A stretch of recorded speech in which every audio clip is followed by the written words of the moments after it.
siang, salam sejahtera bagi kita semua selalu. Om Swastiastu, Namo Buddhaya, salam kebajikan. Baik Bapak Ibu sekalian, untuk menindaklanjuti jawaban dari eksekutif tinggal 3 ya Mas Hayat ya. Perlu saya laporkan ke Pak Sekda. Jadi alhamdulillah pembahasan selama ini luar biasa. Artinya kita saling mengisi dan saling memberikan masukan.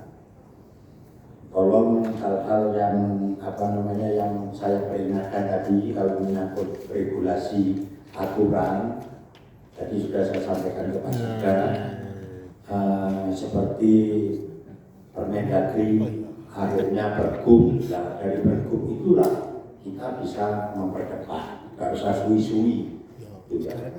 Untuk Pergubnya, kalau Pergubnya kan kalau peraturan gubernur kita kan tidak bisa intervensi. Tapi kalau sudah jadi peraturan gubernur, seharusnya teman-teman SKPD bekerjasama dengan bagian hukum. Tadi itu Pak Sekda, Mas Asisten Mas Dwi, ya Pak Dwi. Jadi tinggal rapat 1 malam, membuat redaksinya, berikan ke Bupati. Jadi Bupati jadi kalau pemikir gaya Pergub ini sangat itu dalam rangka pendekatan ya, yang menyangkut pelayanan dan pendapatan asli daerah. Mungkin itu, monggo waktu saya berikan ke Pak Sekda karena hanya tinggal 3 pertanyaan yang belum dijawab. Setelah itu tanggapan dari teman-teman. Dipersilakan. Terima kasih. Assalamualaikum warahmatullahi wabarakatuh. Yang terhormat pimpinan rapat, teman-teman Bangga dan TAPD, monggo silakan dilanjut untuk jawaban yang terakhir menurut informasi dari Pak pimpinan dari pertanian. Silakan dari Dinas Pertanian untuk memberikan tanggapan. Mohon izin pimpinan. Assalamualaikum warahmatullahi wabarakatuh. Mohon izin mewakili pimpinan. Yang pertama terkait dengan bagaimana solusi permasalahan keterbatasan pupuk bersubsidi, yaitu kami dari Dinas Pertanian mengambil langkah-langkah. Yang pertama, memberikan pelatihan peningkatan kompetensi bagi petani, di mana kompetensi pelatihan itu yaitu meliputi pembuatan pupuk organik alternatif. Dan untuk tahun 2024 ini telah dilaksanakan pelatihan untuk pembuatan pupuk alternatif ini di 10 kecamatan. Yang kedua, kami mempunyai inovasi rumah layanan pupuk alternatif, di mana rumah layanan pupuk alternatif ini merupakan pos pelayanan pupuk alternatif di setiap kecamatan, di mana untuk masing-masing kecamatan adalah dua titik untuk membuat pupuk organik, sehingga para petani harapannya permasalahan pembatasan pupuk ini dapat teratasi. Terus yang ketiga, kami juga bekerja sama dengan PAI Pandawa Agri Indonesia, di mana ada inovasi kami namanya Teredawangi, yaitu teknologi redukan pestisida Banyuwangi, di mana dengan Pandawa kami mempunyai dem-dem di masing-masing kecamatan sehingga dapat mengurangi dosis pestisida sampai 50%. Mungkin itu. Untuk yang kedua terkait dengan pengelolaan pasar hewan Rogo Jambi. Secara administrasi pengelolaan pasar hewan di wilayah Kabupaten Banyuwangi di bawah pembinaan dari Dinas Koperasi Usaha Mikro dan Perdagangan. Tetapi kami dari Dinas Pertanian secara periodik hanya melakukan pendampingan, pemeriksaan kesehatan hewan dan kegiatan teknis lainnya. Mungkin itu, terima kasih.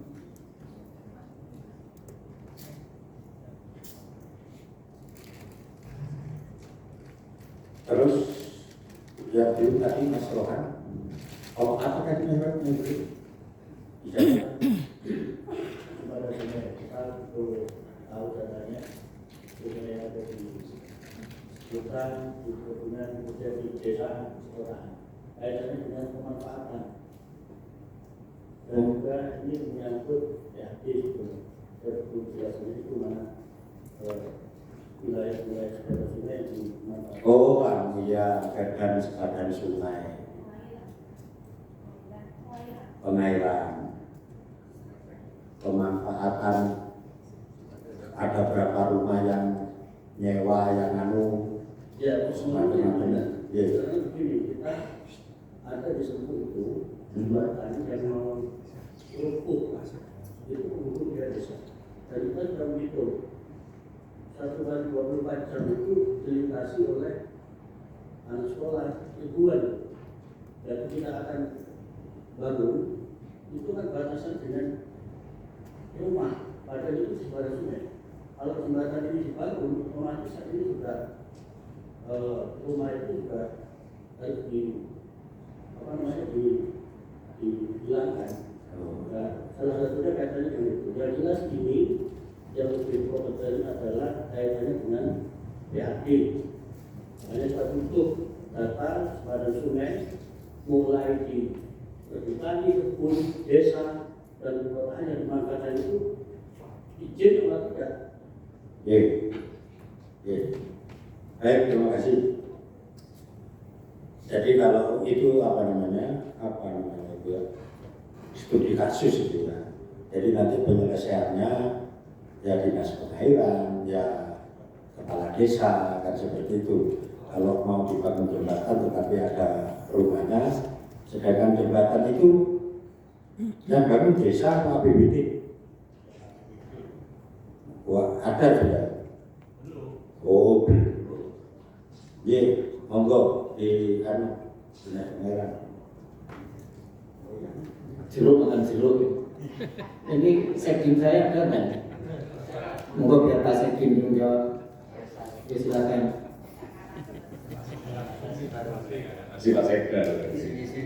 Bismillahirrahmanirrahim. Assalamualaikum warahmatullahi wabarakatuh. Wanisir Bapak pimpinan Pak Sekda, Tagar, dari Pak terima kasih Pak Suwan. Kami tidak sedikit mungkin dapat kami sampaikan mengenai sempadan. Sebenarnya sempadan sungai ini sudah diatur dalam Permen PU nomor 28 tahun 2015, yang mana mesti kami sampaikan garis sempadan ini merupakan garis maya kanan dan kiri dari balun sungai sepanjang aliran sungai. Dalam artian ini merupakan garis imajiner yang nantinya bisa diukur melalui pendekatan kajian dari balun sungainya. Berdasarkan dari aturan tersebut, maka tahun 2019 karena tidak ada yang mayungi untuk saluran irigasi, maka diterbitkanlah perda untuk sempadan irigasi yang berlaku di Kabupaten Banyuwangi. Ini terkait dengan yang disampaikan Pak Suwan tadi mengenai sempadan sungai yang ada di Sempu, yang ada di daerah Sempu. Pada prinsipnya hampir semua sempadan sungai, karena sungai yang ada di Kabupaten Banyuwangi ini hampir semuanya kewenangan provinsi. Sebenarnya ini fungsi kewenangan di provinsi. Namun dari Kabupaten Banyuwangi kami beberapa kali memfasilitasi untuk pengajuan rekomendasi ke pemerintah provinsi melalui BUSDA. Jadi dalam pasal 13 memang disebutkan ada pemanfaatan untuk sempadan sungai, baik itu digunakan untuk bangunan prasarana SDA, fasilitas jembatan dan dermaga, jalur pipa gas dan air minum, kemudian bangunan ketenaga listrikan, serta bangunan fasilitas pabrik atau fasilitas umum lainnya. Jadi saya kira memang sempadan yang ada di situ bisa digunakan sesuai pasal 23 di Permen PU ini. Terkait dengan situasi yang ada di lapangan, misalnya ada rumah dan lain sebagainya, pada prinsipnya pemerintah ini menghargai kepemilikan melalui atau yang bisa dibuktikan melalui SHM.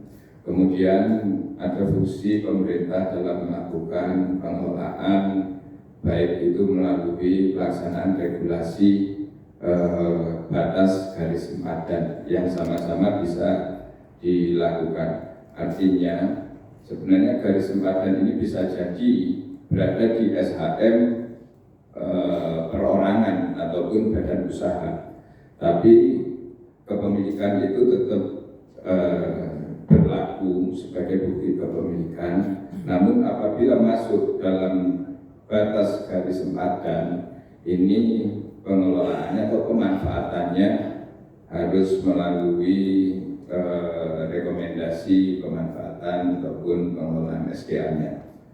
Kemudian mengenai yang tadi disampaikan, memang PAD yang ada di Kabupaten Banyuwangi, khususnya yang ada di pemanfaatan tanah stren ataupun tanah sempadan, ini mulai tahun 2019 memang hanya diperbolehkan untuk usaha pertanian, perkebunan maupun perikanan.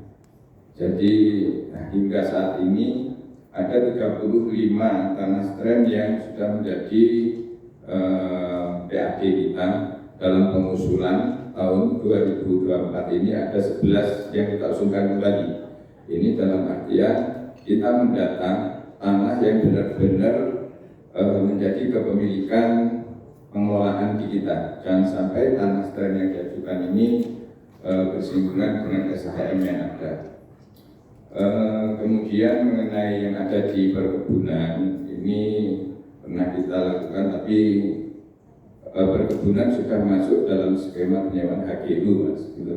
Jadi yang seperti di Probolinggo, yang di Glenmore, itu yang kita ambil tanah stren adalah posisi persawahan yang di bawah perkebunan yang ada di situ. Mungkin sementara itu masalah yang bisa kami sampaikan. Terima kasih. Assalamualaikum warahmatullahi wabarakatuh. Apa lagi yang satu apa Mas? Mas saya satu sudah.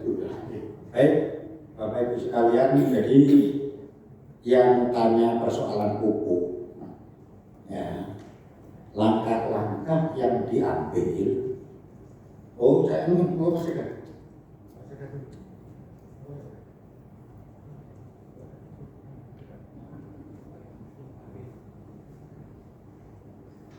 Mungkin untuk Mas Rohan, saya menambahkan, jadi begini filosofinya. Jadi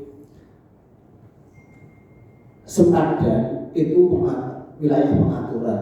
Jadi bagaimana kita pemerintah daerah mengatur di sempadan, mengatur pemanfaatan. Tapi bukan berarti sempadan itu merupakan kepemilikan. Di dalam sempadan itu ada yang hak milik, juga ada yang merupakan punya perkebunan, dalam hal ini HGU, dan juga yang merupakan tanah stren, tanah merah. Jadi ketika itu yang tanah stren, kita punya kewajiban untuk memungut retribusi. Tapi ketika itu berada di hak milik, itu kita tidak bisa masuk ya, itu karena itu masuk di hak milik. Kadang sertifikat itu masuk ke pinggir sungai dan sebagainya. Tapi pengaturan sempadan terhadap sempadan seluruh sungai dan saluran yang ada di Banyuwangi itu sudah diatur dalam garis sempadan itu. Tentu ketika masyarakat memanfaatkan di situ perlu rekomendasi peruntukannya atau apa sesuai dengan yang disampaikan oleh Bapak Sekretaris Dinas tadi. Jadi sebenarnya ada beberapa hal yang memang kemarin sempat saya sampaikan ke Mas Rohan dengan bahwa perlu kita bagaimana mensepakati sempadan yang di wilayah HGU. Ini kalau ada kesepakatan bahwa sempadan itu menurut Undang-Undang Sumber Daya Air bahwa itu masuk ranah Undang-Undang Sumber Daya Air dan bukan masuk ranah HGU, sebenarnya kita bisa masuk di situ. Minimal kerjasama pemanfaatannya, pemanfaatan di sempadan sepanjang di daerah situ. Nah itu perlu kita evaluasi bersama, tentu antara kita bersama, bukan hanya kita dari dinas pengairan, seluruh stakeholder yang ada di situ di pemerintah daerah untuk bersatu padu untuk bagaimana ini menjadi hak kita. Gitu. Saya kira dulu pernah melalui komisi 4 ya kita bahas bersama beberapa tahun yang lalu, dan sebenarnya pihak perkebunan maupun pertanian sudah harus sepakat ke sana, tapi tindak lanjutnya memang perlu lebih detail lagi. Begitu, terima kasih. Assalamualaikum warahmatullahi wabarakatuh. Baik, terima kasih Bapak Sekda. Tadi Bapak Ibu sekalian yang ditanyakan kepada Dinas Pertanian, kemarin siapa yang tanya itu masalah pupuk ya? Nah, sudah jelas ya. Yang jelas begini Mas Arfi, teman-teman eksekutif ini sudah mengambil langkah bagus. Tetapi kita berdoa aja di pemerintahan baru ini, apalagi menterinya ini menterinya ini luar biasa. Nah, kalau menterinya luar biasa ini karena kebijakan pupuk itu kebijakan pusat dan yang mengatur kementerian. Sebenarnya dulu kementerian ini dipegang oleh Pak Yasir Limpo ya, dari Golkar, diambil lagi Demokrat kan itu kan, tujuannya bagus. Nasdem tujuannya bagus, tetapi beliau kesandung. Ya, beliau kesandung itu bukan kesalahan Nasdem kan, kesalahan Golkar, itu oknum kan seperti ya, narasi ya. Nah, kita berdoa semoga kuota nanti, karena program pusat ini kan ada yang namanya swasembada pangan. Tidak semudah yang kita bayangkan, karena ini menyangkut mindset, karena berpikir petani kita sudah ketergantungan sama pupuk urea, dan itu tidak mudah ya, karena saya juga ketua KTNA, Kota Tani Nelayan Andalan Banyuwangi, UMN. Jadi ketergantungan sama pupuk itu tinggi. Pokoknya semuanya ada di orang-orang itu. Ya. Kecuali wong sing memang sadar-sadar dewi, kesadarannya ya, tapi berapa persen kan gitu. Ya mudah-mudahan kuota ini nanti ditambahi ya, dengan pusat. Bisanya kita hanya mendorong itu aja, karena memang kewenangan pusat. Tetapi yang per kecamatan nanti mungkin Bu, yang perlu juga Mas, saya sekretaris pertanian itu Mas Ilha, itu dikasih lah, kayak dikasih suruh mensosialisasikan ke setiap lah, seperti KTNA, terus apa satunya kelompok tani yang Sugira ketuanya itu supaya bahwa setiap kecamatan ada, kembali ya, supaya tidak ada. Kita apresiasi langkah-langkah itu, memang urusan itu urusan. Untuk Mas Rohan, gimana Mas Rohan? Puas sudah? Iya, monggo. Ya, nanti tak komunikasi saya langsung aja. Soalnya yang saya inginkan itu sebetulnya data yang untuk kabupaten sesuai Kementerian Perhubungan, sungai itu bisa dikelola oleh provinsi, kemudian kabupaten. Yang kabupaten ini yang saya ingin tahu jumlahnya berapa, kemudian sudah bisa menghasilkan HDP itu berapa. Jadi gini Mas Reza, nanti data-data itu ya Mas Rohan dikasih, karena Mas Rohan ini komisi 4 ya, Mas Rohan ya, komisi 4 sama Mas Rohan. Komisi 2 ya dikasih lah data-data itu kan, apa sulitnya dan dengan narik-narik padi kan mesti ada itu data-data itu. Selanjutnya gini, Mas Sekda tadi sudah bagus sebenarnya ya, sudah memanggil pihak perkebunan. Jadi kita ini sekarang nanti ini komisi 2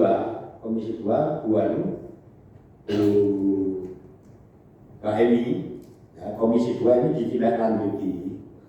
ditindaklanjuti dengan hearing ya, bagaimana nanti sepadan sungai itu yang ada di pihak perkebunan itu bisa dimanfaatkan kok distribusinya larinya ke kita untuk yang perkebunan.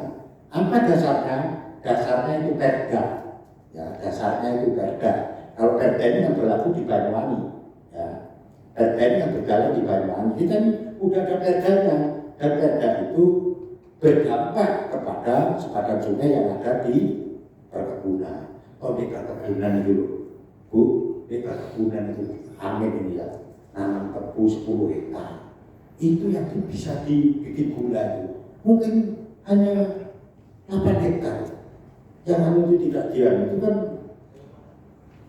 nggak ada segini. Kan banyak dimasukkan seperti itu. Jadi kalau bisa itu nanti digitukan Mas apa namanya? Mas Rohan, ya, pegangannya itu perda. Jadi bisa ya paling nggak suruh ngana lah, namanya perda kan gitu kan. Perda yang berjalan. Dan ini berlaku di banyak katalannya itu Bu ya. Ini ditindaklanjuti dengan hearing. Selanjutnya tadi yang ditindaklanjuti dengan hearing BPJS ya, Komisi A. Karena jangan ada lembaga dari pusat yang mengganggu kinerja teman-teman eksekutif, teman-teman birokrasi. Karena teman-teman birokrasi ini sudah luar biasa. Selanjutnya tadi yang hearing itu, selain itu apa? Tadi yang punya Mas nunggu tapi informasinya dari Mas Dana. Angel-angel diundang wis laporan keamanan itu kan. Tapi saya yakin nanti bisa menyelesaikan. Nah, dan selanjutnya mungkin ada yang ini yang menanggapi yang kurang